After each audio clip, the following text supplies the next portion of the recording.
Assalamu alaikum wa rahmatullahi wa barakatuh. Alhamdulillah, wassalatu wassalamu ala rasulillah wa ala alihi wa sahbihi wa mawalah.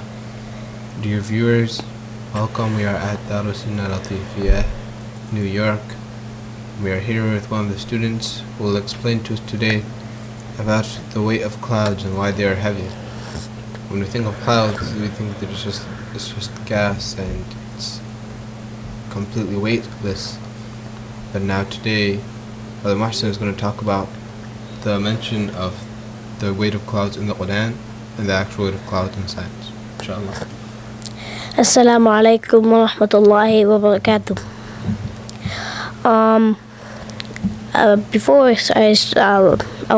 I'll go into an ayah, but before we go into there, I would like to ask you, before Hassan just said that how they're heavy and the title says too. Before you saw that, did you think the clouds were heavy, or did you think they were just weightless? You most likely would have said they are weightless. That was probably what they thought back then at the time of the Prophet.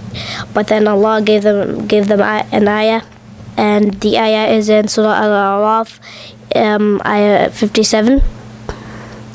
هو الذي يرسل الرياح بشرا بين يدي رحمته حتى إذا أقلت سحابا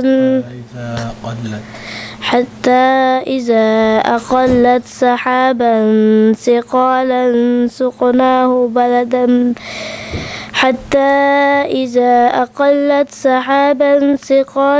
سقناه لبلد ميت فأنزلنا به الماء فأخرجنا به من كل الثمرات كذلك نخرج الموتى لعلكم تذكرون.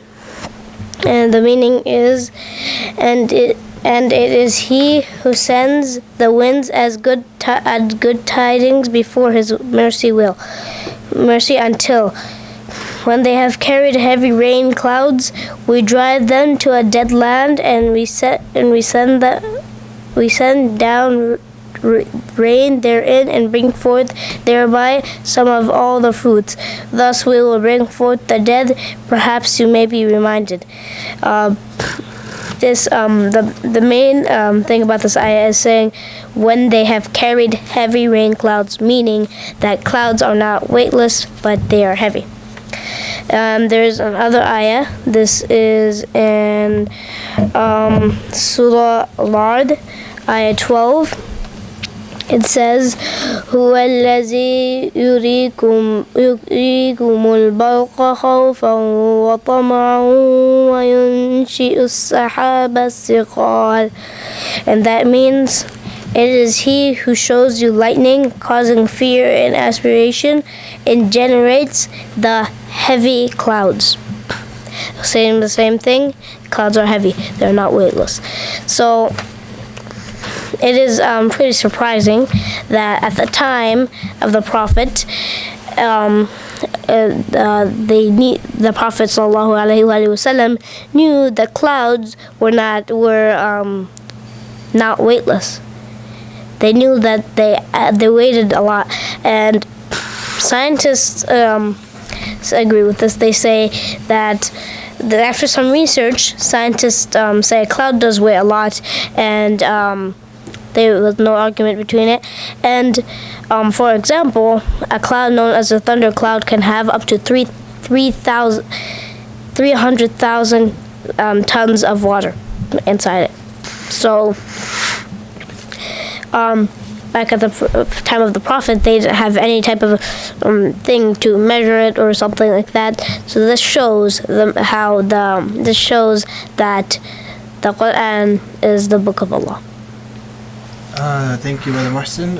Is it alright if I add a couple of points? So as we know, as Brother Muhsin mentioned, the weight of a cloud is very heavy. Now, you've heard him mention a couple of figures, but one way you could put it into a way that's relevant to you is there's a figure, and today now we know that the average weight of a cumulonimbus cloud regular cloud is 1.1 million pounds. That's the average cloud. And the way scientists measure these clouds, if I'm not mistaken, is they have to take the volume of a cloud, and they also have to go through the cloud to see cloud droplets. Not a rain droplet. They have to actually see the cloud droplets, and they have to take the size and the weight of that one droplet, and they have to weigh it, and then they have to multiply it by the entire volume. Now, both getting the entire volume of a cloud from the ground or getting that cloud droplet would have been impossible from the ground. You have to take an airship. Usually you'd have to take an airship, or you'd have to go to a very high elevated position. And even if you go to a heavy, high elevated position, taking the whole volume would be very difficult. It was only possible with recent technology, and definitely not possible with the technology they had back in the time of the Prophet Muhammad sallallahu alaihi wasallam. So thank you, Brother Muhsin. You've read the verses, alhamdulillah, and you've told us about how the clouds are heavy, contrary to popular belief, contrary to what most people think nowadays, even though it is a well-established scientific fact. Happy to see you again, Brother Muhsin, speaking on these matters. وآخر دعوانا الحمد لله رب العالمين. السلام عليكم ورحمة الله وبركاته. وعليكم السلام.